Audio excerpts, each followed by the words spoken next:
The WNBA Gambling Podcast on the Sports Gambling Podcast Network is brought to you by Underdog Fantasy. Sign up with promo code NBASGPN and claim your first time deposit offer up to $250 in bonus cash. UnderdogFantasy.com, promo code NBASGPN.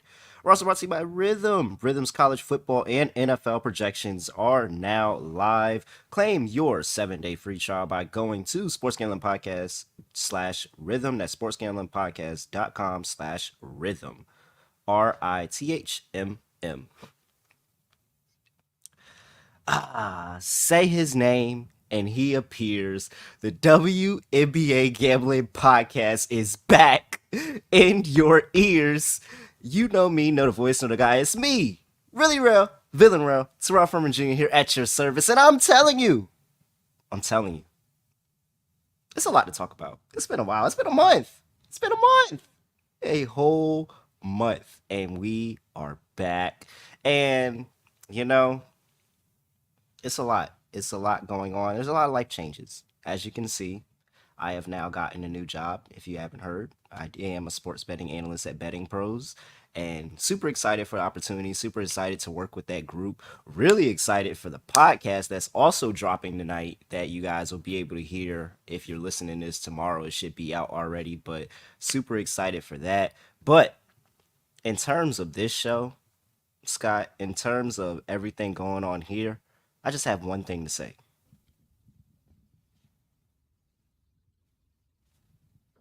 I'm not leaving. I'm not leaving. I'm not fucking leaving!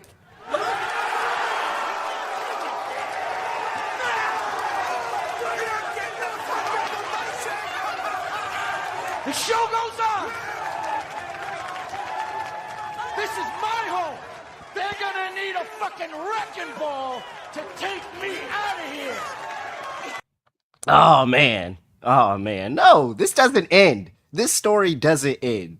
There are people out there finishing the story, and I get it. This story doesn't end. We keep it going because 71% of my locks. Scott, 62% of your locks. Scott Studio Reichel. Scott, what is going on?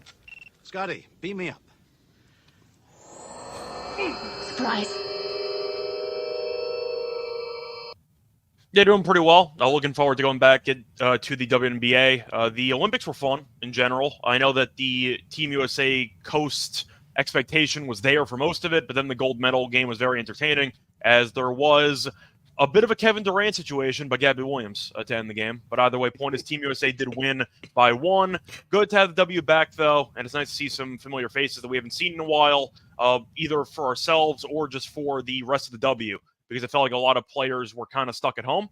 Feels good, though, for Team USA to be the second-best women's basketball player, second-best basketball team, for the women's side, because they did lose to the WNBA All-Stars. So it's nice to see Team USA getting the second place medal there. So, just saying.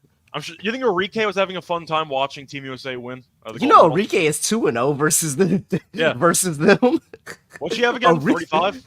Enrique is 2-0 against the Team USA. Like that, it's just at this point you just take Enrique and whoever else is on her squad against Team USA. She's gonna kill.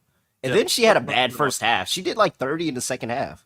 I know she had 0 in the first half, and she had like 30-something points in the second half. It was insane. But point is, I am joking. It's nice to see Team USA win, but it's nice to see some faces like Caitlin Clark, for example. You have Enrique. You have a lot of players in the league who, of course, we still enjoy playing. We're still very good. We just had to not watch for the last month. So either way, nice to actually see everyone back playing basketball. Oh yeah, it's great. I mean, I'm celebrating the occasion. I got a nice little Yingling here, a little aged. I don't know how aged, but it's a little aged. But hold on, that bottle might be discontinued. We don't know how long that's. It's all right. No. This tastes like Yingling. Yingling is Yingling. We're good. Okay. Guys, I'm not wasting anybody else's time. We're going to get right into this. But first, got to talk to you about Sports Gambling Podcast because they launched their 32 NFL team previews already. Go check out Sean and Ryan. And listen, because they're giving out keywords in every single preview. And if you get all the keywords and you submit the phrase right, then you are going to have a chance to get a $500 future for Circa. Scott, if you got a $500 future at Circa, what would you use it on? I'm trying to think of what fun prop I would probably end up doing it on. You more of a long shot guy, or you'd rather just go for something to get your money in? I feel like I want to just get the $500, but I understand why that doesn't feel fun. Like, I completely understand why that doesn't feel fun. But I feel like I would take the free $500 and just put it on Cowboys not to win the Super Bowl. Like, get the extra couple cents that it's gonna be, and just take the 500 and run. But if I had a long shot play, I don't know, man. I'm getting kind of sold on Will Levis, most passing yards. I'm kind of getting sold on it. I actually am. I don't know. You got Darnold with a full-time job now. You sure you could handle it? See, that's also the thing. And so, look, I was also considering lead the league in interceptions for Levis as well, but then Darnold kind of ruined that because it just feels like Darnold's going to start every game now. But DJ could also lead the league in interceptions. Like, the only thing that ruins Daniel Jones leading the league in interceptions. No, screw that. I'm putting it on Daniel Jones over 8.5 interceptions. He is 100% throwing nine picks this year. He should. 100%. I feel like I might go with the Carolina fade route. I wouldn't mind Carolina finishing in last place in the NFC South. Really? You got Carolina? You don't think? Come on, Scott. They can't get a little bit better than last year. They can. I just think that they are the worst team by a decent margin. They got a new coach. I think Bryce Young stinks. I've gone on record saying that, and I don't think their weapons are very good. Leggett was good at South Carolina. We'll see how he does in the NFL. But I'm not a Carolina guy at all. What? Deontay Johnson? Okay. All right, man. You know, Deontay Johnson went healthy. The hamstrings are always a concern for Deontay Johnson. I think the Saints could be worse than him. I think the Saints could be worse. Maybe. I hope. I kind of like Carolina. I do. All right. We got into that. That's some nice promo. The guy, you know what? Sean and Ryan really need to pay attention to this podcast. That was some great promo. Make sure that you go and, matter of fact, just drop whatever you would drop a $500 future on in the NFL in the chat before I get to the rest of the WNBA slate. But make sure you check out their team previews. They're giving away a $500 Circa future for the listeners. Make sure you go check that out at Sports Gambling Podcast. Plus the EPL returns. Hey, why didn't we get a promo? Well, I didn't send anything in, so that's probably why.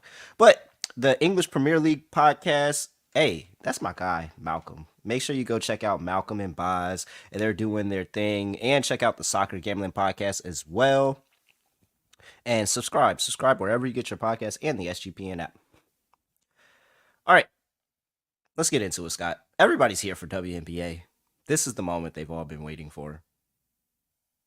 First game up on the slate, August 15th in the WNBA. We have the Washington Mystics on the road going to play the Minnesota Lynx. Lynx opened up at 10.5. They're down to 8.5. 155.5 is the total. Injury report, and it's really important for this one because Brittany Sykes and Shakira Austin are both expected to play and start in this game. Let's see. I thought there was somebody else. Let me double check here. Is it Samuelson playing? I'm pretty sure she's playing too. They said. I think it's all three of them that are back. Yeah, so Carly Samuelson is playing with that hand injury. She's expected to be back in this game. Nothing to report for the Minnesota Lynx. It looks like all business as usual for them as well. Scott, first game up. Catching 8.5 with the Mystics, and this is basically a brand new season. Like, people were asking me for a little while, how am I handicapping this season? I'm handicapping like this is May. Like, the season just started and we're getting the first game of the season. A month is a long time to be off, especially for a lot of players who probably didn't play organized basketball for at least 2 weeks of that month. I think I'm going to lean to the points here. You mentioned that it's been basically a start of a new season. We see that Sykes is healthy, so you can kind of, I don't want to say toss out the Mystics season so far, but I have to always acknowledge that she's one of, if not obviously their best player, and she has not played in many games at all this season. With her being back, the Mystics are definitely undervalued in my opinion, and that's probably why the line has dropped from 10 to 8.5. The Lynx, of course, are a great team. I get it. You could also argue that they didn't really want the break because they were playing so well that you really don't want the month off where it would kind of kill your momentum. But the Mystics get their best player back, and they should be pretty healthy. We know that they are very good in the first half, obviously, if you want to keep that trend going. I don't mind the Mystics' first half, but I am going to lean full game. I think the Lynx are going to win, but I do think the Mystics might make it very interesting, and I do think that if Sykes looks like her old self again, the Mystics are very undervalued. So I think the line's a bit off. I agree with the line movement. Give me the Mystics plus 8.5. Well, you mentioned Mystics first half. You got to play it. I have to. We're required to mention it. It's in our contract. Yeah, and you got to play it. Look at this. 17-6-2 overall in the first half this season. 9-3-1 as a road dog in the first half this season.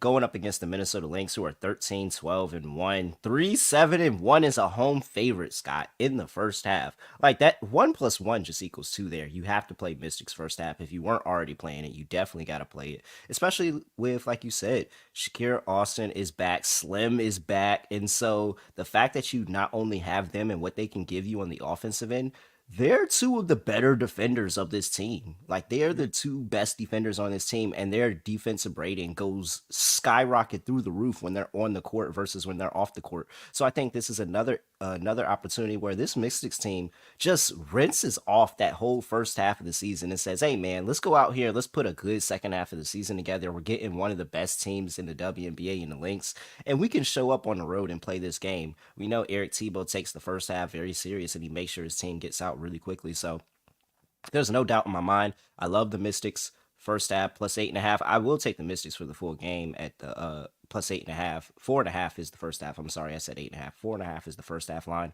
Take that. Take the first half money line. I'm taking the Mystics plus 8.5 for the full game. Even though I'm a little nervous, the Mystics kind of fall off in the second half. But now having Sykes and having Austin back, and from what it looks like, I haven't heard anything about a minute restriction for either one. So it should be a full assortment of weapons for the Mystics. And I think this is going to be really good for them. So it's no doubt in my mind. We're on the same tip. We're taking Mystics here. Total sitting there at 155.5. Like I said, Sykes and Austin are both back, and they're two of the best defenders, and that defensive rating goes through the roof. We already know the Lynx are really, really good defensively. I can't see myself playing anything but the under 155 here. Yeah, I think I have to agree. I might be leaning to more unders on day one, just because of the layoff that some players have had.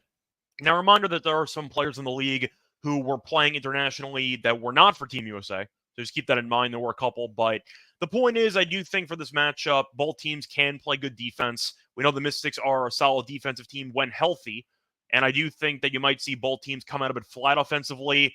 They're going to have to, once again, kind of get reaccustomed, or at least some players, to game action, because a lot of players maybe didn't play organized basketball for the last month. So I'm going to lean under in general for most of these games, but I do like the under. I think both teams can really showcase a gear defensively that I think will result in a potential rock fight. I'll go with the under.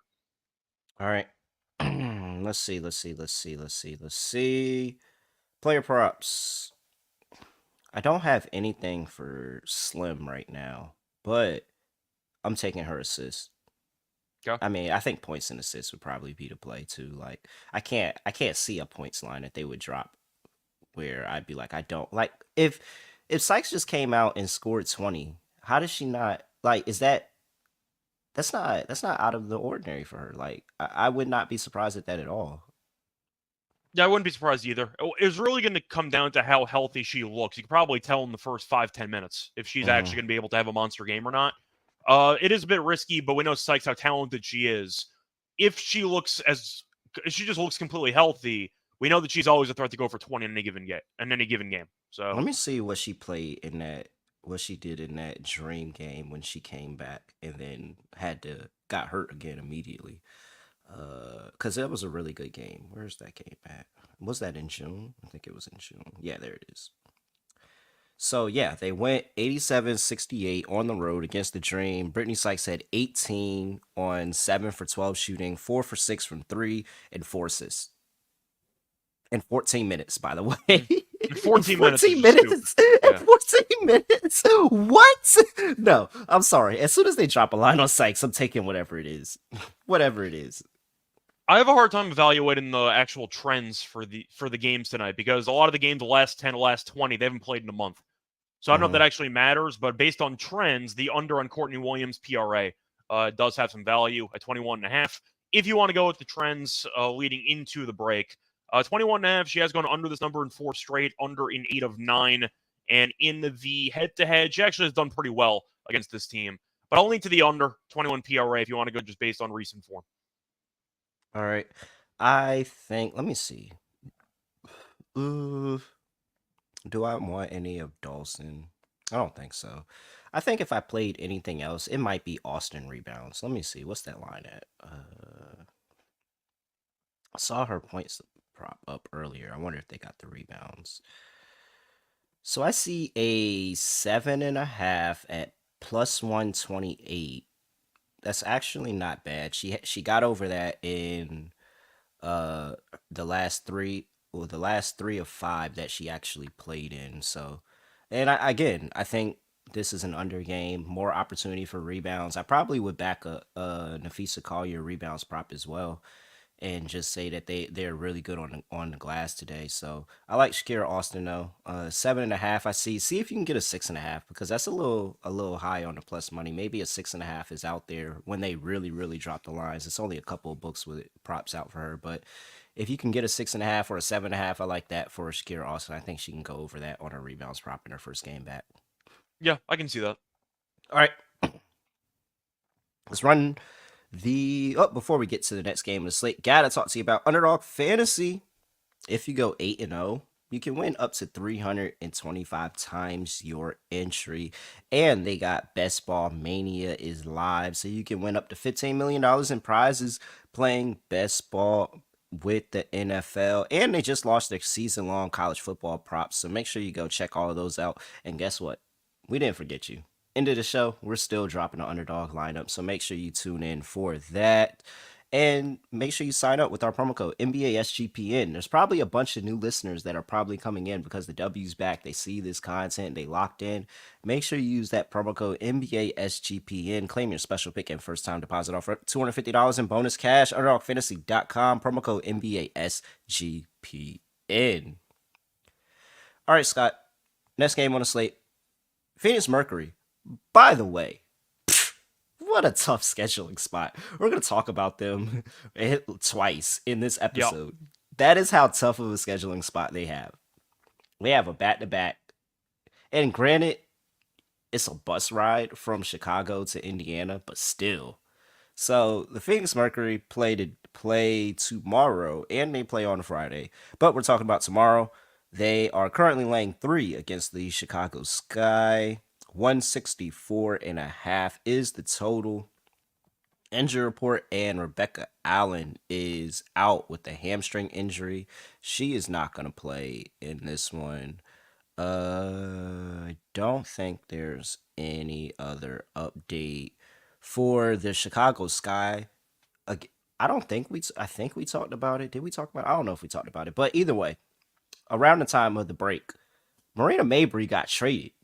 And she's a Connecticut Sun now. Dejanay Carrington and Marina Mabrey are teammates. That's literally like when Kalia Copper and Sophie Cunningham became teammates. It's just hilarious. It's just really funny. And so with Marina Mabrey out, they brought in Mariah Jefferson and Rachel Banham over from the Connecticut Sun. Michaela Onyenwere, who actually had a really, really good end of the first half of the season. She is stepping into the starting lineup. Anything else? Nope. That's about it for the changes there. Expect to see some Mariah Jefferson. Expect to see some Rachel Banham. All right. Scott, I'm going to let you go first because you have already questioned the spacing and the offense of this team. And we have been critical that they have issues being able to shoot beyond the arc. Well, they just got rid of their best 3-point shooter. It's a bold strategy. Let's see if it pays off for him. That's all I'm gonna say. They still do got some hoopers, but that 3-point line is gonna be looking really, really scarce for them. That's all I'm gonna say. What are you doing here, catching 3 with the Chicago Sky at home? Yeah, the issue is that it's the Mercury on the road. I do want to give props though to Copper, who was really good in the last couple games of the Olympics. She was really, really good. We know how dominant she can be offensively. We saw it in that random fever game before the break where she had 30-something points, and I feel like all of it came in the second half, basically. I think I am going to lean to the Mercury Griner didn't really do much in the title game against France, so you could argue maybe she might be a bit motivated to have a solid showing after kind of being passed over. She was kind of given the Embiid treatment in the gold medal game. But the point is, I do think that you're looking at a Sky team that has to kind of I don't want to say reinvent itself, but you have to at least wonder about the spacing even more. You mentioned it, because Mabry, whether you think that she's a solid player or not, maybe there were some chemistry issues, but the point is that she is still a solid shooter for a team that really didn't have much shooting. And I know that the question mark around this team, at least for me, was the spacing. When you throw in Angel Reese and you throw in really just the lack of overall spacing as a whole with this team. And I just feel like it's a serious problem. Now, I do think that for the sake of the matchup, I mean, the Mercury are the better team. The issue is defensively, they really are still not great. Griner's healthy, though. Taurasi barely played. She just wanted the 6th gold medal. She barely suited up. She'll be healthy for this matchup. Man. Hey, can we get back to the Diana Taurasi hate on this podcast, man? Like, I wasn't being a hater. I was just being honest. She but we haven't cooked her like we cooked her in years past, man. We really haven't. Like, I've been trying to. I want to get back to it. But I'm just saying, like, Taurasi maybe could have a decent game. She did a good job cheerleading. She kept the bench warm. Does that count? I mean, I thought she did a good job. Get Asia her water. Yeah, pretty much. But get Asia Wilson her water. She got her 6th gold medal. That's all she needed. But the point is, we'll see if she can contribute. But the Mercury, I think, are the better team. Copper, I still think, is the best player on the court. I don't think it's very close. You could argue maybe Griner, but the point is the Mercury do have at least the top 2 players on the court. I'll take Phoenix. I think Chicago needs some time to get adjusted to their new teammates. It's also weird having a trade and then immediately being off for a month. So you can't even practice with your teammates. It's just a weird situation here. I'll link to Phoenix.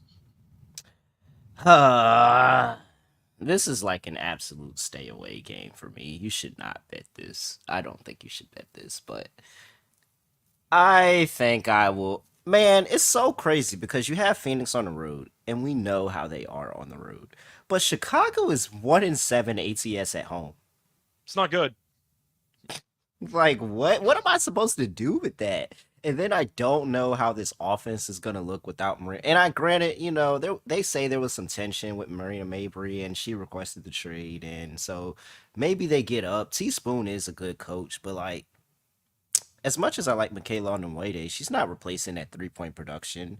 Dana Evans could, but she's still coming off the bench. I mean, we'll see if Lindsay Allen can get going from 3. Rachel Banham probably is going to have to give him some good minutes off the bench. But, like, why don't you just pack the paint and just dare them to shoot an outside shot the whole game? Like, but the Mercury are terrible defensively, man. And Griner can't rebound. So there are some drawbacks, at least for the matchup. Gosh. So I'm gonna take Sky +3, but I wouldn't bet this at all. I just gotta see. I have to see what the Chicago Sky look like. And honestly, there's no reason for us to bet this, Scott, because we can win money tomorrow without placing a bet on this game. Yeah, we could. I do think, though, maybe you can agree with me or not. I think this game does matter more to Phoenix because they do have to play in Indiana the day after. Yeah. It's really a bad spot. I think they got a better chance of winning this game than the Indiana game, in my opinion. Maybe it's a hot take, but having to go travel right after the break is the worst scheduling spot imaginable. Maybe Phoenix brings it, who knows, but I just think that Griner and just looking at the performance that we saw from Copper in the Olympics, I just think they have too much firepower. Yeah, so. And I really just can't. I can't get anything to really make me feel super comfortable about this one, to be honest. So I'll take Sky just because I want to fade Taurasi. I want to fade Taurasi, so I'll take the Sky. And then they also, is it kind of a look ahead? Like, they lost 2 games. Remember, they had that big lead in the first game against the Fever. They blew that in the second half. And then the second game, everybody was hurt. So they didn't even really have a chance. So, like, now it's kind of get some revenge against the Fever tomorrow. Maybe they, you know, get out early and then kind of take the foot off the gas knowing they have to travel and play tomorrow. Like, it's a lot of aspects. I really don't feel good about that one. But I'll take Chicago +3. Totals at is it still at 166.5? It is at 164.5 now. So it's dropped 2 points. So I have a question, and I just want to ask you, because it is player prop related, but I have to ask. After sitting on the bench for about 2 weeks straight, is Taurasi about to 10, 15 shots? Is Taurasi about to just like walk out and go, wait a second, I'm playing? All right, sweet. Yeah, all right, give me the ball. And she's going to start chucking. Like, I don't know. I don't know, bro. She might shoot like 10 threes. She might. She was she was sitting on that bench with the heating pad on. I don't know if you saw, but she had the pad on her back and everything. Like, she was about to take it off and get in the game. Like, bro, just go get Asia, go get Nafisa some water and chill out. Like, you're not doing nothing. It was serious, like, old head in the park vibes. Where, like, she was waiting for her run, but she had the pads on. She was ready, but she looked like she was about to collapse. But you know what I'm talking about. Like, she was ready, but I think they were ready to not call her. So maybe she's ready to chuck the ball a bunch in this game. Who knows? I'm so over. Yeah, nah, bro. I can't. That is the concern. Like, I just feel like this could go either way. Like, what if Phoenix continues to score and continues not to play defense, even though it seems like there's a pretty clear, easy option of how to defend the Chicago Sky right now? They very easily could not do it. But if they do, Chicago might not score. Yeah. I'm going to follow line movement. I'll take the under, but I don't like it. I think I'm leaning most at unders in the games anyway. Just first game back. So I'll lean under in this too. All right. Player props. You want to know what bet I already locked in? Sure, what do you got? Angel I'm Reese assuming Angel over rebounds. Oh, yeah. Angel Reese over 12.5 rebounds already. I mean, come on. She's going up against Brittany Griner, who doesn't rebound. See, knowing you, there was a slim chance you were referring to Carter Points, so I had to make sure. Oh, okay. Well, yeah, I should have locked Carter Points already, actually, so I should play that as well. But I also, like, again, just defend the paint. If you defend the paint, this team isn't going to score. So, but, nah, man. And they're giving up, 11th most rebounds in the league and 9th most to forwards. Like, this is Angel's game. She's been off for a little while.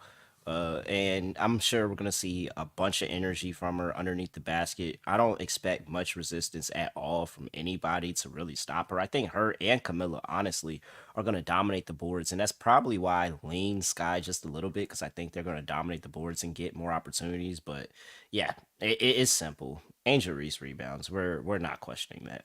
See, I think we have the same idea, but I'm going to go with it at a different approach. Since we both like Reese rebounds, but they're at 12.5, I might just take Cardoso under 8.5 and just hope that you end up seeing a situation where Reese just hoards them all and Cardoso is just like standing there.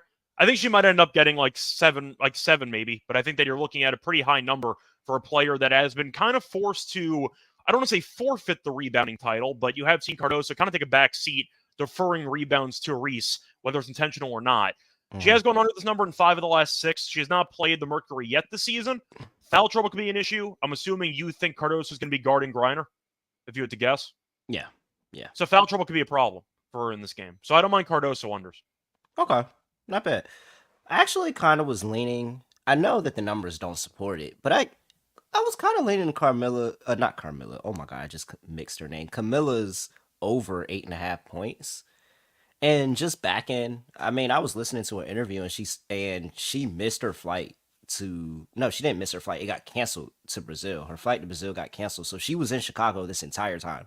And she was just going to the gym, working out with the team. And she said that one of the big focuses was getting stronger and finishing at the rim. Like getting stronger, playing through contact and finishing at the rim. And so if you telling me that you worked on that for the past month, and you're getting 10 points against Brittany Griner, who's not about to go out there and play any defense at all. I mean, come on, a couple of buckets and we're there. She might get to the foul line herself. Like, I think that's actually a pretty good spot for a Mercury team, again, that doesn't really play any defense at all. That Camilla could go out there and have 10 points. Like, so maybe it is a near triple-double and she doesn't get there on the rebounds, but she gets there on the points. So I'm actually kind of interested in Camilla Cardoso over 8.5 points. I'm sorry, over 8.5 points. I got to also consider Copper. I just think her points at 23.5. No, let's play it. Against her former team. We saw the Olympics. She was great. Yep. I think that she's going to keep it rolling.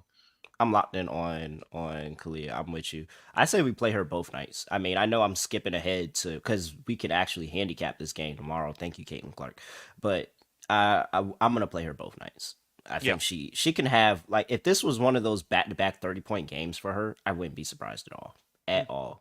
Especially because she didn't get much usage in the Olympics either. Like as much as people, she really didn't get that much usage. There were games that she didn't play. Like she came off the bench. But when they gave her the chances, she was great. They just limited her minutes. Amazing. All right, but it's hard. Could be worse. At least she played. Jewel just sat there. Hey man, I'm with you. I would have given Jewel minutes. I'm just saying that the I understood. Jewel was crazy. I understood why she didn't get minutes. In the back half. I completely understood. It's fine, but we didn't have to mention it. We didn't have to mention it. All right. Before we get to the next game of the slate, got to talk to you about Rhythm. Football season's here in college football, and NFL models are live on Rhythm. You can create your own winning betting model, or you can let Rhythm do the heavy lifting for you. They have WNBA models as well. They use AI projections from MIT data scientists that go out there and make sure you have the most accurate data picks. And so, Scott, I just want you to know, I went to go look at Rhythm earlier, and I felt like we were going to be on the same page. Rhythm does like the sky.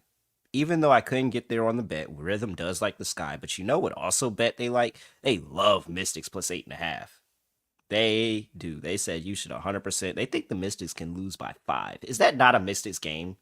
To be competitive, only lose by 5 and still cover the spread? Oh no, they're like up 1 with 3 minutes to go and they lose by like 6. Like that's what we've seen for most of the season, right? Isn't that kind of right? Oh man, they actually backed me on this next game, so I can't wait to talk about that. But shout out to Rhythm. So make sure you go and claim your 7-day free trial and get more picks like that. Like you can get a bunch of really, really good data picks. You can get them in golf, you can get them in NFL, college football, all of that. Make sure you tap into Rhythm. 7-day free trial by going to sportsgamblingpodcast.com/rhythm. That's sportsgamblingpodcast.com/RITHMM.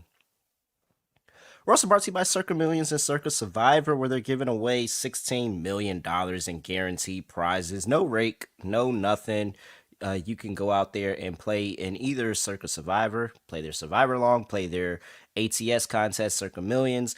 And if you don't have a trip, just go in Ultimate Contest Weekend. That's actually next weekend, not this weekend, but the weekend after. And August 22nd through the 24th, hang out with Sean, Ryan, and it's a whole bunch of open bar stuff that you can go to. And it's going to be Ryan's birthday, so they're going to have a big giant cake for Ryan out there. And you can save 15% on your hotel room when you use promo code SGP15 to sign up for that sign-up weekend. So make sure you go head out to Circa Sports, and you can get $50 off using promo code SGP at proxy.footballcontest.com to make sure you set up with a proxy so that you can play from anywhere. All right. Last game on the slate for a Thursday in the WNBA, we have the New York Liberty, our New York Liberty, the first place New York Liberty, the same New York Liberty that are in the running to get Gabby Williams. Scott, if we get Gabby Williams, we might as well go ahead and plan a parade. Yeah, pretty much. I mean, if we get Gabby Williams, you might as well just make room for me on the couch. I'll be there. We're going to go to the parade, and we're going to have a ball. And because, I'm not going to get the chance to celebrate any other New York championship anytime soon. What? Well, let me not say that. Because the Knicks are, nope. I'm not jinxing nothing. Let me just shut up. All right. Open up at 11.5. It's down to 11. 164.5 is the total injury report here. And it's a doozy for the New York Liberty because Benajelani Hamilton is still out with that right knee. She got surgery. She is not going to be back yet. And for the Los Angeles Sparks, I actually saw some injury news come up for them. Let me see. Where is it at? Ari McDonald and Stephanie Talbot are both out for this game, so they are not going to be playing in the game as well. Here we go. Liberty on the road in LA, laying double digits. I 100% know where I'm going with this. I'm going to let I'm taking the points. Oh, yes. Oh, come on. I'm so glad. It's the Liberty laying double digits. We've talked about this the entire season. And the Sparks are at home. Let me just give you the numbers, Scott. the numbers now, the updated numbers for the Liberty laying double digits are 1-11 ATS. 1-11 the Liberty when they're laying double digits. The Sparks, when they're catching double digits, are 8-2 ATS this season. I mean, so we have that going for us. Not only do we have that going for us, but again, Betnijah Laney Hamilton is out. If you look at the numbers, the on-court, off-court for her defense is night and day difference of this team is just not good defensively when she's not on the court. They're not. As good as they look on paper, they are not that good defensively when she's not on the court. She has the highest plus minus in the league. In the league, she has the highest plus minus because of that energy that she gives on defense. And it's just a different Liberty team when she doesn't play. And now you're telling me that after the break, they go on the road all the way cross country to LA and play a Sparks team that gave them trouble in the early part of the year. The Sparks team actually covered 2 games in a row against this Liberty team earlier this season. Yeah. I'm not worried.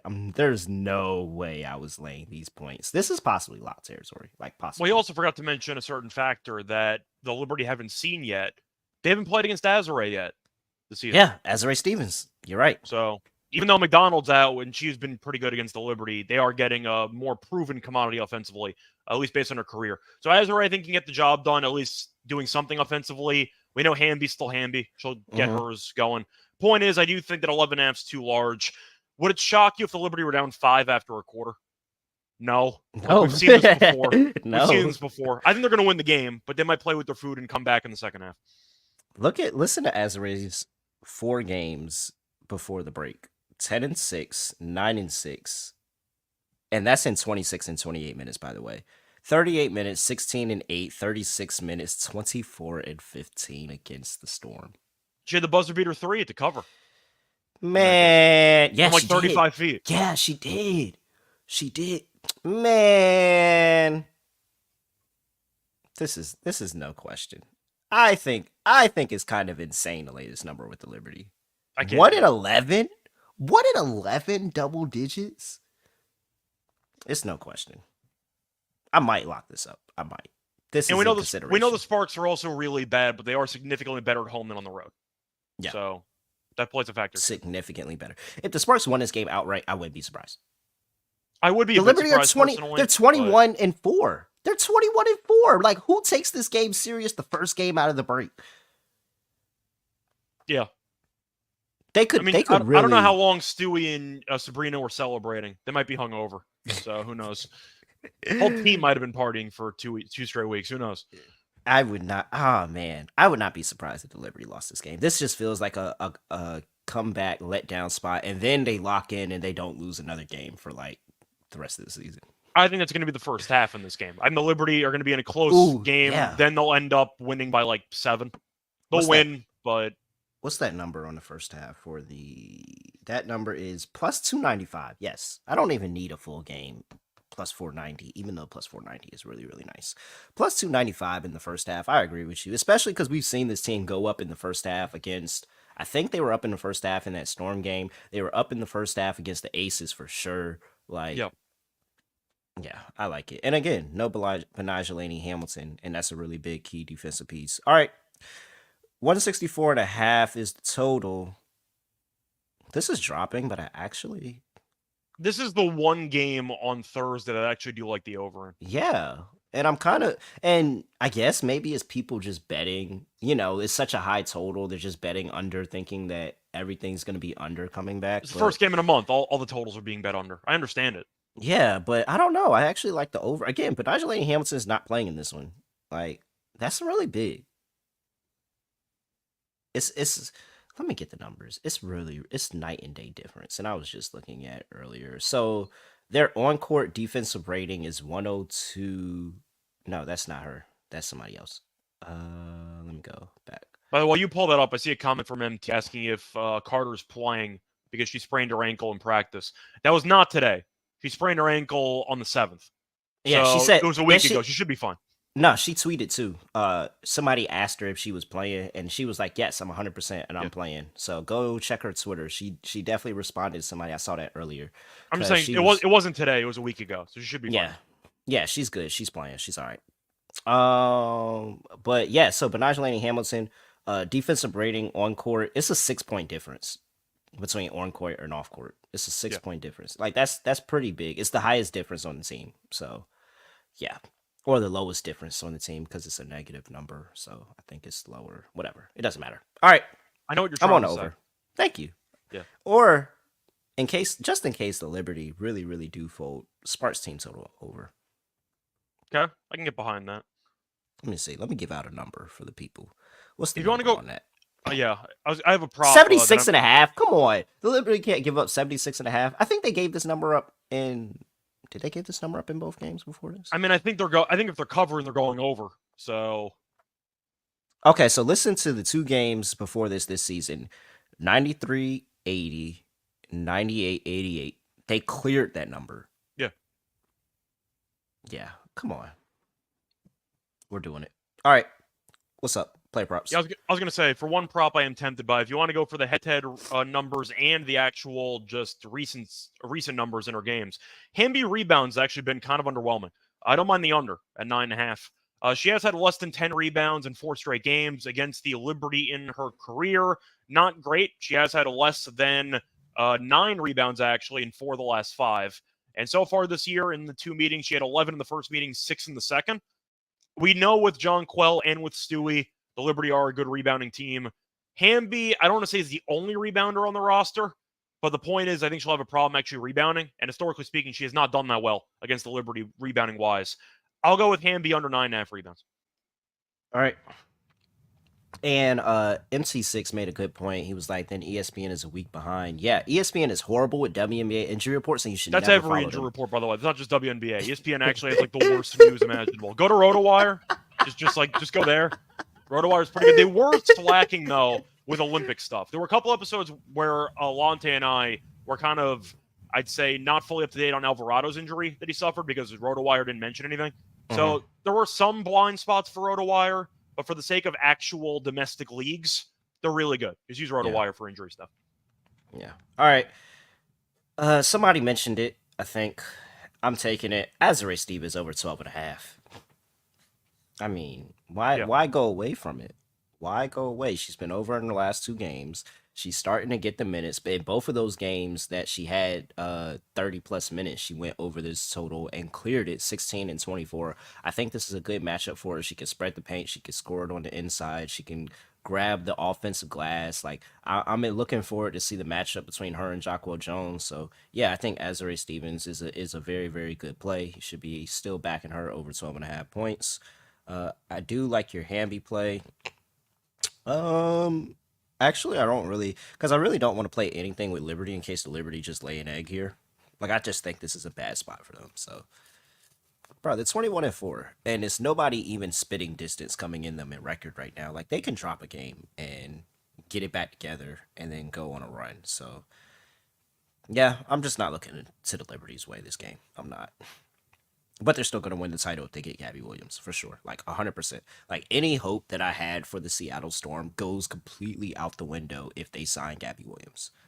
She was so good with France during the tournament. Like, any hope. I just gave out Storm 12-1 to win the championship. Like, again, even though we had 30-1 earlier this season or something like that. Yeah.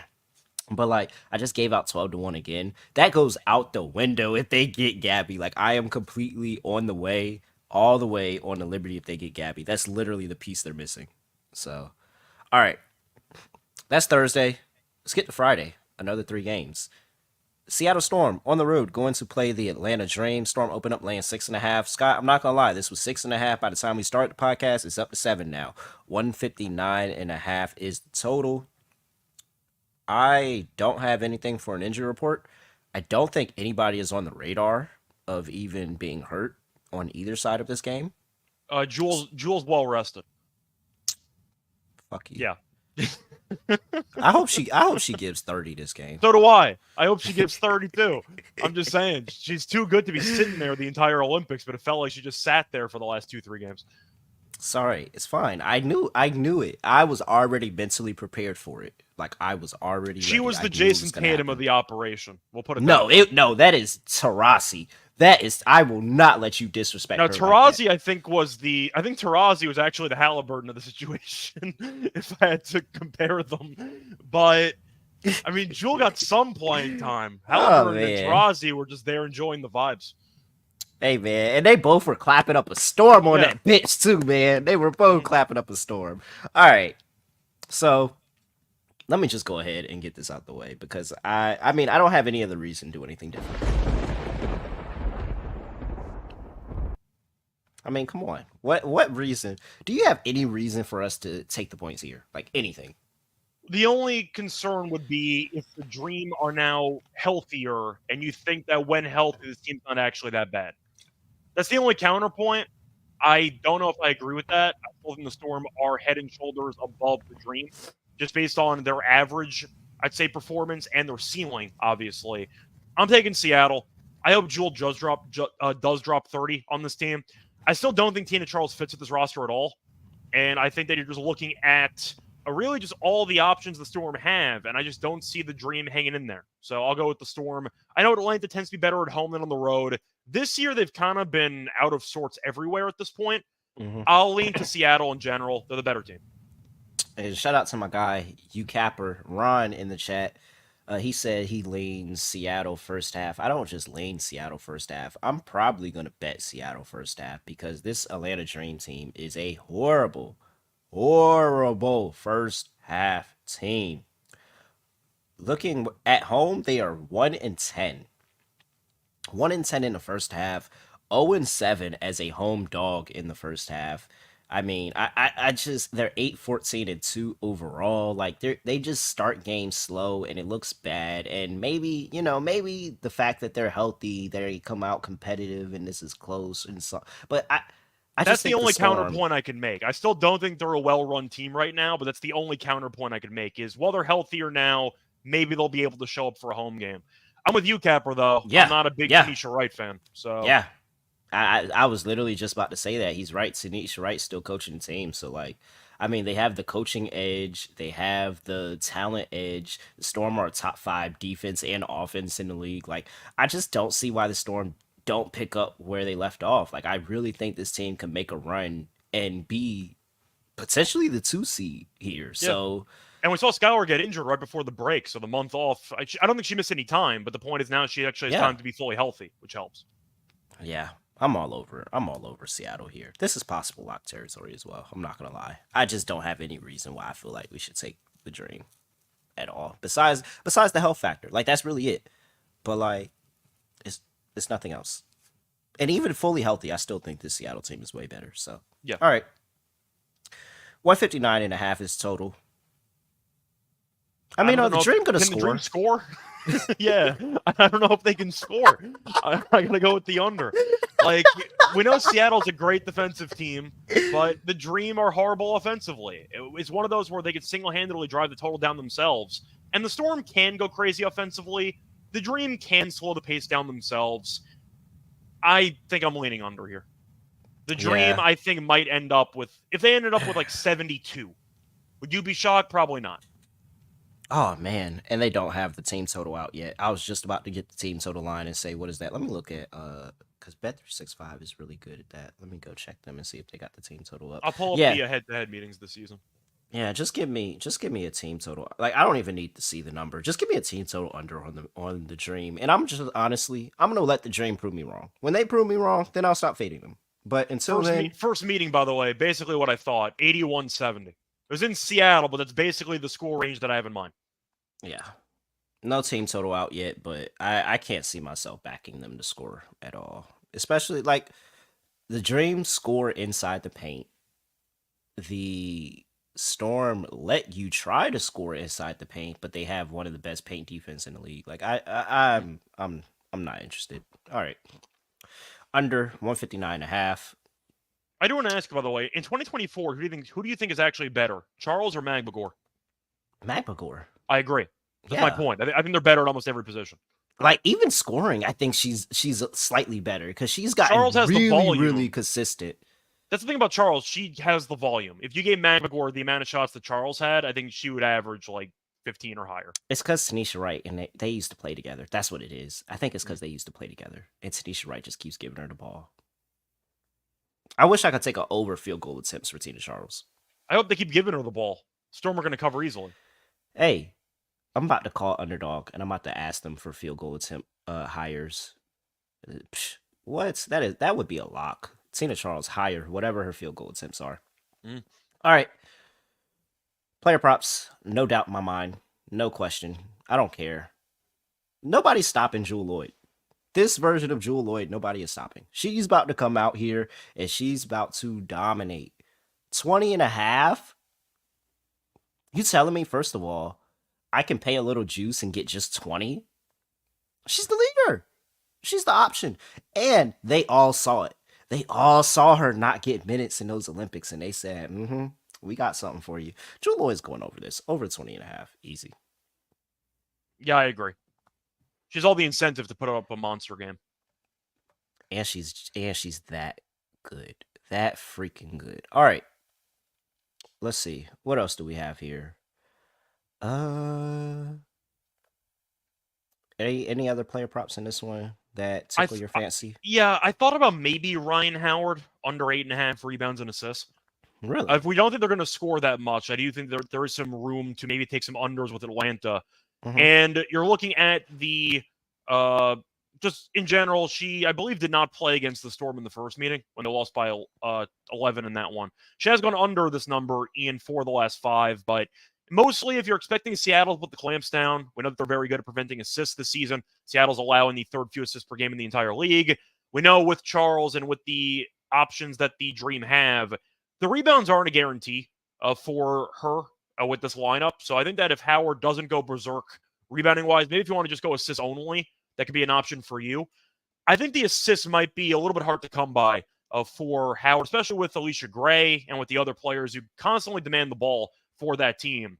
I do wonder what the hierarchy is going to be when it comes to setting up the offense. Is it mostly going to be Howard, or is it mostly going to be Gray setting up the offense? If you had to pick, do you think Gray is going to be the de facto point, or do you think it's going to be mostly Howard? Because you can make the argument that the ball will be in Gray's hands a lot, which will limit the amount of creation chances that Howard has in this game. So I want to say it's going to be in Ryan Howard's hand. Like, I want to tell you that you're crazy even for asking me the question, even though we really don't know. Yeah, no, but it's Tanisha Wright. It's literally Tanisha Wright. So that's the reason where I don't want to say that. If it was up to me, I would say you're crazy. The ball's going to be in Ryan Howard's hand. She's going to initiate the offense, and she's going to set up Alicia Gray. Get Alicia Gray and maybe out on a three-point line, let her hit some... she's going to set up her teammates. But I don't know. Tanisha Wright just is doing questionable things, and I hope this month off she had a lot of time to just really sit and think with herself about what she did in the first half of that season and not do it anymore. So, yeah, I'm back in. I'm with you. I think it should be Ryan Howard, but I can't make the distinction. I really can't. Yeah. All right. Let's see. Anything else that... I don't like any... I mean, there's really not much out for this game. Do you like NECA for anything, or Skylar? Oh, I would take Skylar assist for sure. Maybe run the points and assists back. That points and assists was really good in the first half of the season, but for sure the assist. Skylar is just really settled into getting that offense moving, and I feel comfortable with her. I really can't see myself not taking Skylar overs, actually. Yeah. And then maybe Ezzy rebounds. Yeah, that might be it. All right. Next game up. So, again, it's not a lot of things that I will shout out Caitlin Clark for. But I will shout her out for this. Because I don't think I have ever seen us ever get lines for a team who still hasn't played the first game in the second game of the back-to-back. Ever. Which means they could this line could very well be way off. Because you're projecting this game and they haven't even played the game before yet. But for the record, they also have player props. For the yes. game. That's crazy. I've never seen this. So, Indiana Fever are at home welcoming the Phoenix Mercury, who are going to be off of a back-to-back. They opened up laying 1. They're currently laying 3.5. 175.5 is the total. Excuse me. Well, I mean, I can't tell you anything for injury report for the Mercury because they haven't played the game before. And for the Fever, I actually don't think they have anything either. So, pretty. I'm trying to think if any of their players were doing anything during the time off. Mm. I don't think so. Caitlin Clark was at the Yankees game. That counts. Yeah, she went to the Yankees game. So unless she had like a Cracker Jack allergy, she should be fine. All right, man. Are you laying points with the Fever? I think I am. Wow. It's a really bad spot. I think the line should actually be higher. We have seen them face off a couple times this season, and regardless of the script of how it unfolded, it did go well for Indiana. Now, they were very short-handed the second game. Indiana won by 9. They were up by about 20 or 30. That game was over. The Fever, though, are 2-0. We know the Fever don't guard anybody. It's not just a back-to-back. It's a back-to-back with travel. That sucks.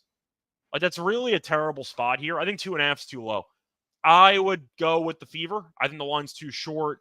I'll mention player props in a second, but the pace that Indiana played at gave Phoenix some serious problems in both meetings, and Clark had a bunch of assists in those games. I like the over in this game. I like Indiana. I think it's a great spot. Indiana was playing better in the last couple weeks before the break, and I think that the chemistry might be there. Mostly Caitlin Clark, who seems to be fully adjusted to the league at this point. Give me Indiana. Just conceptually, 2.5 against a team on a back-to-back after a month layoff is crazy. The line should be like 4.5 or higher. I'll go with Indiana. Man, I don't know. I just can't lay points with a team that's giving up almost 90 points per game in the W. But they have been a lot better over the last couple weeks prior to the layoff. They kind of did turn a corner. Was an easier schedule, but they did turn a bit of a corner. There's no way I'm playing this. I'm betting this side. I just can't lay points with this Fever team. Yeah, they could win. They very much could, but They're 6-5 at home. They're better at home. It's like, what's the comp? It's like laying points with the Pistons. That's harsh. Okay, maybe not the Pistons, but who's right above the Pistons? I'm trying to figure. I mean, the Pistons are. I mean, that's a pretty wild call. I'm trying to think of a team that's like who's bad it, like, but not atrocious. Like, yeah, like why are I don't want to we compare laying points Caitlin here? Clark to. I don't want to compare Caitlin Clark to Wemby, but are you going with the Spurs? Is And that then like it's your- going is that your up. point? It's at 3.5 now. We're getting into 2 possessions here for a team that doesn't play defense. Like, they very well could be up a couple of free throws and then they give up a score and this falls back in. I just take the over. Just take the over. I mean, the over 175. I think it's going to be probably north of 200 points. I think the pace is going to be up. I think the defense is going to be off on both sides. Looking at the team totals, the Indiana Fever opponent team total is 3-1-1 whenever they are a home favorite. I can't get behind. I just can't get behind laying points with this team. And it's also because I didn't lay points with them against the Mystics, and they still won that game and didn't cover. If And you then wanted the a second comparison, time, if you wanted a and then the second comparison, time. by the way, everyone was injured second game, and we had a late scratch in that one where I think Cloud didn't even play in that game. But I think I would compare it to Sacramento Kings, just an up-tempo team that doesn't play any defense, that didn't make The playoffs Hawks. last year, but that's going to be hanging in there. Okay, yeah, Hawks are fine. Yeah, I'm that's not fine. laying points. There's no way you could get me to lay points with the Hawks. And they're better than some teams in the league. And there's no way you could get me to lay points with the Hawks. I personally can't lay points with the Fever right now. I got to see some type of defense. I'm looking at it the other way. I'll fade the what's a good comp here? I'll fade the Raptors on a back-to-back. Yeah. That's where we're at with the Mercury. I'm not bet. I definitely wouldn't bet the side. If you're leaning to my side, I wouldn't bet the side until later because I do agree with Hutch. I think that this will be around 4 or 5 by tip, but I just think that everybody's gonna bet Indiana coming off of the layoff, and I just think that at this point, like, it's gonna be. They're just not gonna give them. They're not gonna give a fuck defensively. I really don't. I don't think they're gonna give a fuck defensively, and they can't because they run so much. Like, they run so much. Remember that what was it? The Wings and that Wings game where they were just up and down the court, up and down the court. Like, even the Mercury, they run up and down the court, up and down the court. Like, this. I think this that hurts very well them in could this be game. close. They're running on a back-to-back, and I think Indiana will run them out of the gym. That's what I'm expecting to happen. That's what happened in the first couple games. I don't think. And the pace actually is going to help Indiana in the spot. All right. There is one main prop that I obviously like for this game. But yeah, Clark assist. Yeah, of course. It's at 9.5. It's at -132. I'll take the over. What? Like, why did they forget? Why is it set back at 9.5? It should be 10.5. You should just. Well, it is a bit juiced now, but she has had at least 11 assists in 6 of the last 7 against the Mercury this season. 2 games, 12 and 13. Yeah. I think she had 9 assists in the first half of the second game. I'll take the Clark assist. Like, she literally she'll get the rebound and she's automatically looking up from the other side of the court trying to throw the ball across court. Like, well, that was the first quarter of that last meeting. You saw a bunch of players in Indiana just cherry picking on the break, and that resulted in a bunch of free layups. So yeah, so there's no way I'm not getting past that. All right. Anything else? What else? What other? Somebody said they like Nalissa rebounds. I don't hate that. I think I like Boston points in this game. Yeah, I just gotta keep going with Aaliyah Boston. Like, she was red hot, and I hope this didn't cool her off, and I hope Chrissy Sides doesn't do the bad thing and take her out of the offense. But like, dog, listen to these splits. 27, 19, 22, 10, 18, 11, 17, 18, 18, 6, 21, 17, 28. Her line's at 16.5. She has had 17 plus in the last 2 games against Phoenix. So, and then who's stopping? Like, again, it's the same thing with Cardoso and how I felt about Cardoso. Who's stopping her on the inside? Because it's not Griner. Yeah, I like her rebounds. She had 13 rebounds last game. Now, Griner did get injured midway through that second game. But I do think that Boston, we know, the pick and roll game with Clark has been amazing ever since they've kind of unlocked that. I would just keep backing it. Seems the chemistry's there. I don't know. Maybe Boston joined her at the Yankee game. Maybe they've been practicing behind closed doors. Who knows? But the point is, they've had some free time. They were very good before the break, and I could see that happening again. I just think Boston's a matchup problem for this team. And the way that Clark is able to see the entire floor, she'll give Boston all the chances she needs to succeed. I like Boston to have a big game. Has Aaliyah Boston not become a matchup problem for? Like, have we gotten to the point where Aaliyah Boston should actually just be bet in every game? I don't know about every game, but in a lot of games, I'm happy that as the number 1 pick, she finally got the point guard she needed. No offense to Mitchell. I think we all know Mitchell's more of a shoot first guard. Yeah, she's a 2 guard. Like, yeah. Clark is like, very selfless. I really think we got to the point where Aaliyah, like, I don't know what team she could be playing right now. And I could say, let's not take Aaliyah Boston. I think the Liberty would give her some problems.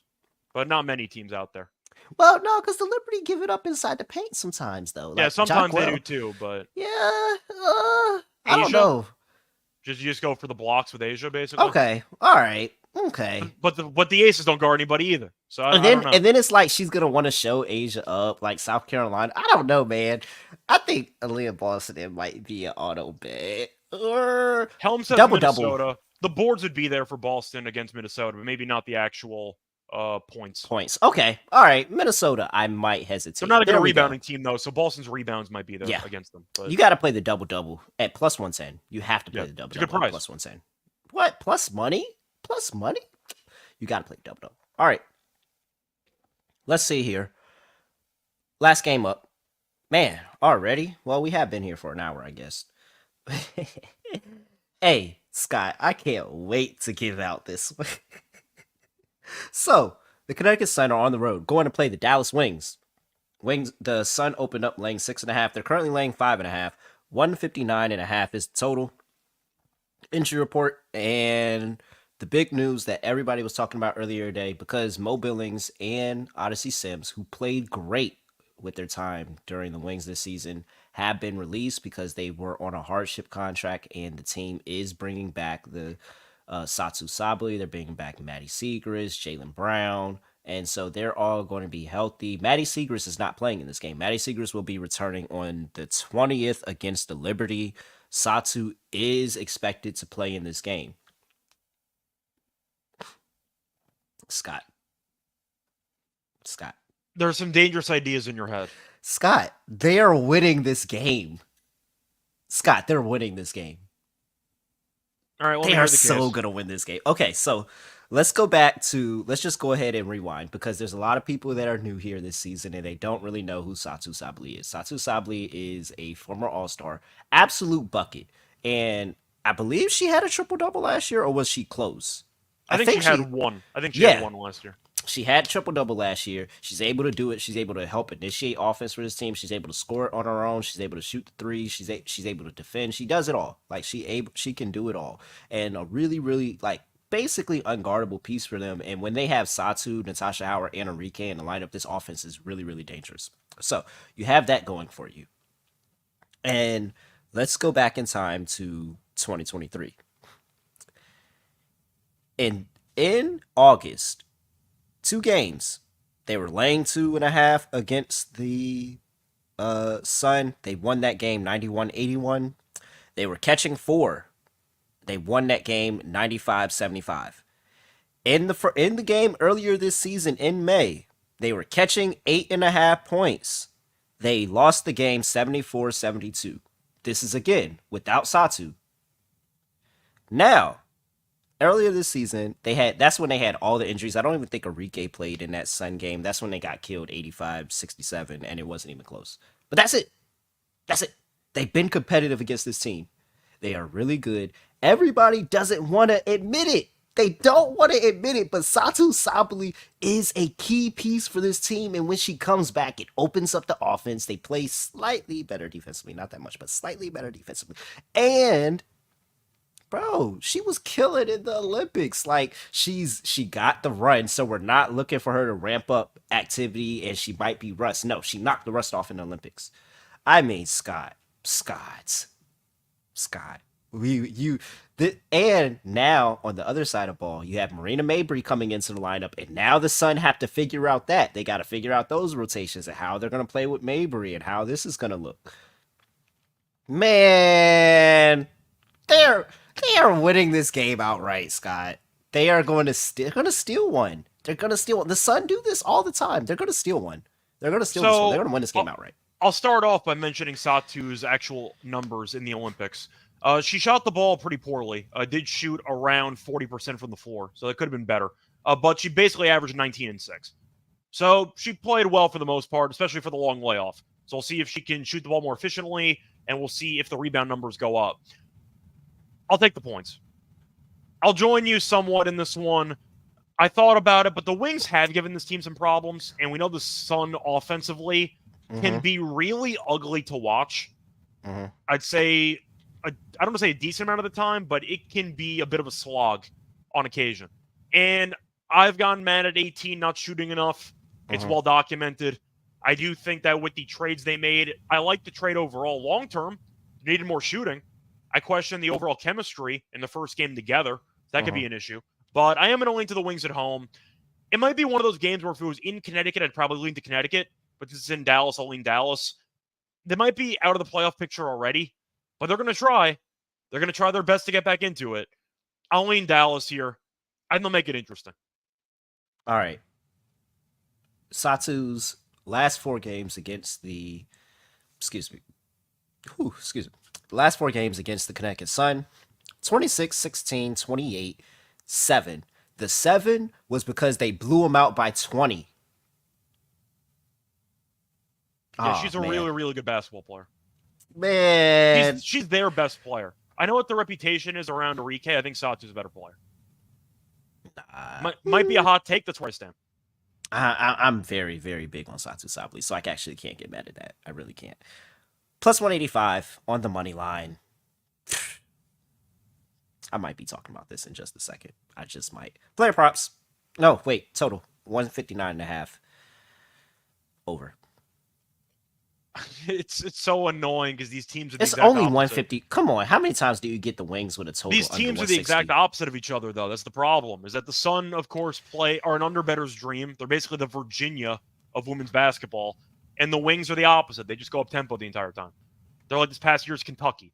Like I don't know what to really think of this. Like I guess I'd lean over because I'm leaning to the Wings to win, or at least to keep the game very competitive. So I'll lean over, but I don't feel amazing about it.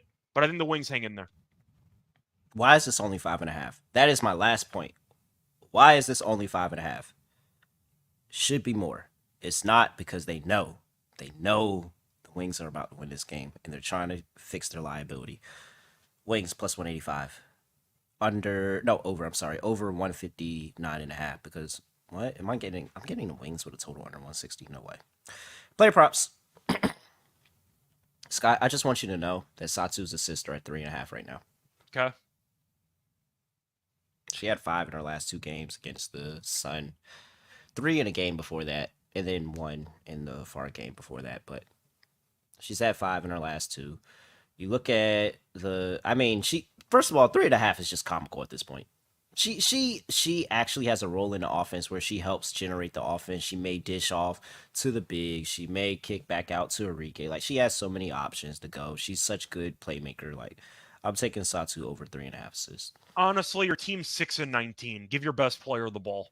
Just give her the damn ball. The whole time. Let's just see what happens. And she hadn't played this whole year. Oh my gosh. The usage is gonna be crazy. So bought in. I'm so bought in. First of all, I just want everybody to know that in-season win total, this is exactly when I was talking about we need to bet the Wings. The in-season win total is 10.5. They already have 6 wins. So and let me look at the schedule. They have 15 games left. Oh wait, and guess what? They play the Fever twice. They play the Sky. They play the Dream, and they play the Sparks.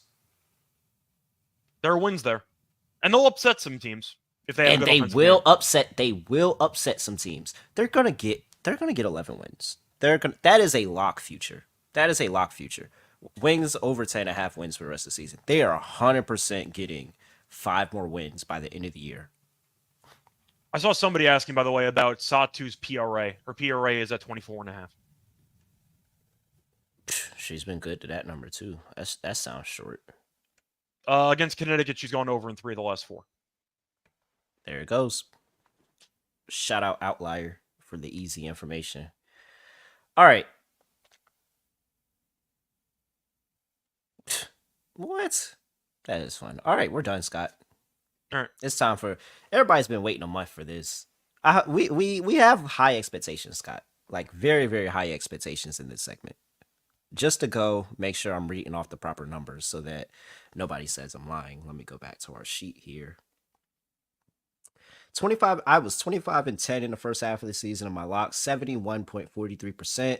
12-21 on my dogs, 36.36%. You were 61.11%, 22-14 on your locks, 12-22 on your dogs. I had a ton of 3-1s though with those dogs. Oh wait, 2 or 3-1s. This actually isn't updated. Wait, how did these games end? I gotta go back. I gotta update this. This is a little off. All right, fine. But I don't know if you have the average line listed, but I think my dogs have mostly been like 2-1 or higher for a decent amount of episodes. Yes. Look, so you've hit a plus 270. You've hit a plus 250. You've hit a plus. That's basically 2-1. You plus 140, 3-1. Like, this is insane, Sky. The ROI in your dogs are actually insane. You're a madman. Okay, and you had Clark 12 plus assists multiple times, and that was a good time. All times. Yeah. All right. So I had the assists, and she set the record for the most assists in a single game. So that helps. For my lock, Sparks is very tempting. Okay. Mystics are very tempting. The under in that game is really tempting as well. Do I just fade to Liberty? I kind of want to. But is that bad juju? I mean, you said 1-11. Was that the number 1-11? Bro, if it's 1-11 and the Sparks are 8-2, like, come on. I kind of want to take them. All right. Screw it. I'm taking the Sparks. Sparks plus 11. Let's see here. For my dog, it's no doubt in my mind. Even as much as I do want to put the Mystics up here, I have to make a point here with the Wings. Wings plus 185 on the money line. They're going to get it done against the Connecticut Sun. I mean, Satu is back. That's really it. Satu's back. And the world is going to see Satu Sableste, and they're going to understand what I know, that Satu Sableste is a dog. And that one player completely changes the trajectory of this Wings team. And then wait till Maddie comes back because Maddie was playing really, really good before she got hurt too. So this team is going to be better. They're 100% winning 10.5 games the rest of the season. And it starts with Friday. Wings get the win plus 185. All right. So for my lock, I actually had a play in mind, but I'm wondering if I want to actually do a same game parlay for my dog instead, which I'm kind of interested in. So I might have to kind of reinvent this on the fly real quick. You mentioned the Sparks. I thought that was interesting. I didn't mind that either. Thought about the Mystics as well, just because I think they might be undervalued. What do I want to go with here? You know what? I think I am going to go with what I think has a decent amount of value on it. I'm going to go with the Fever, minus 2.5 actually against the Mercury. I can't ignore the spot. I think this line will close at 4 or 5, and I think based on that, I'm automatically getting a good deal. But you're looking at the Fever, who have been good at home, at least compared to their overall record. They're 6-5. They've beaten this team twice this season. Mercury have a back-to-back with travel. First game, also not easy. The spread's 3 against Chicago. That might be an absolute war for the entire game. So not the best spot there. We know the Mercury are kind of an auto fade on the road in general. Clark's dominated this team in both meetings, and I think that she's in line for a good game here. So I am going to go with the Fever minus 2.5. Saw it on ESPN, bet at minus 115. I'll take that as my lock. For my dog, I thought about doing Clark assists, but do I really want to do a lock and dog on the same game? Probably not. It's a massive cop-out. People want different picks. I'll give them different picks. Well, Scott, I will throw out there that your last lock and dog before we left for the slate was Fever laying the points. That didn't work. It didn't work. But your dog was Clark 12 plus assists. And that she had the all-time record for assists in a single game, I think. So I'm just gonna let you know how it ended. Yeah, you could add another 2 or 3 to 1 dog there. Yeah, I've done it before. I know, but it's the first episode of the second half. I should probably give the people something to work with here. All right. For this one, I think I am going to go with O Reliable. We'll be a bit different here. Give the Mystics first half money line. All right. Let's have some fun with it. I do think with Sykes being back, this team should be, of course, looking sharper offensively. Lynx were in great form. They haven't played in a while, though, and I think you're looking at a pretty good deal for the first half. First half is around plus. It's like 2 to 1. It's a great deal. 225. It's a great deal for a team that's been really good with the first half spread. I'll go with the Mystics to make this game interesting early, with Austin being healthy, with Sykes being healthy. Defensive slug it out battle. Give me the Mystics first half money line at plus 225. All right. I guess I got to do a parlay again, right? Those were pretty good. For the parlay, we're going to go Mystics plus 4.5. Shoot, it's 5.5 now. Plus 5.5 in the first half, for sure. We're going to go with... Should I throw my lock in there?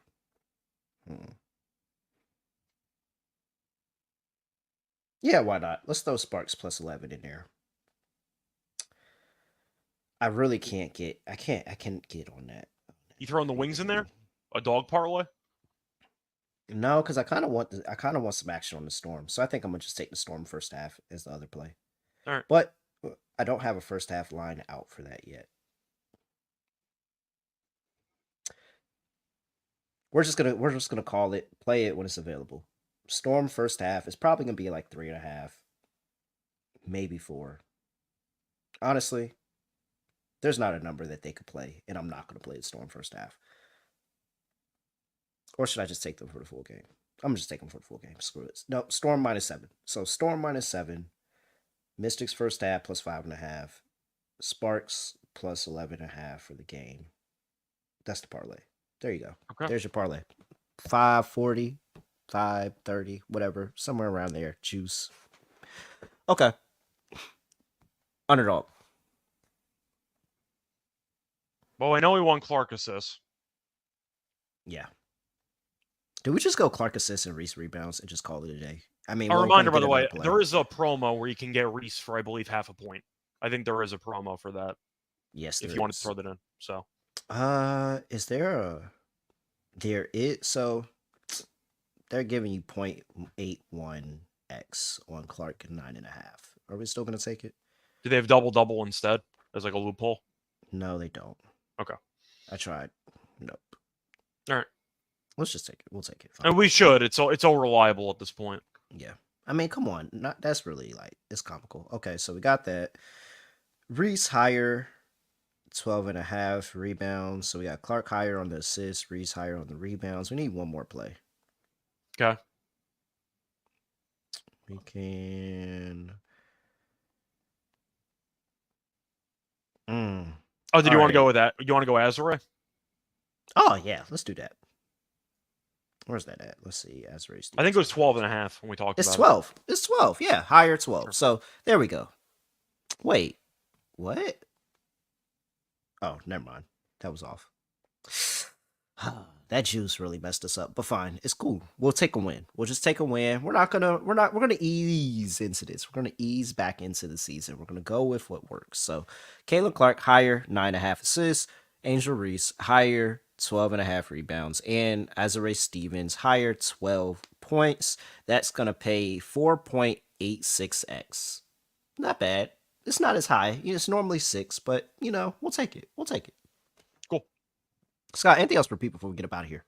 No, was fun. Looking forward to the rest of the season, and definitely nice to have the W back. So we did an episode for the games on Thursday and Friday.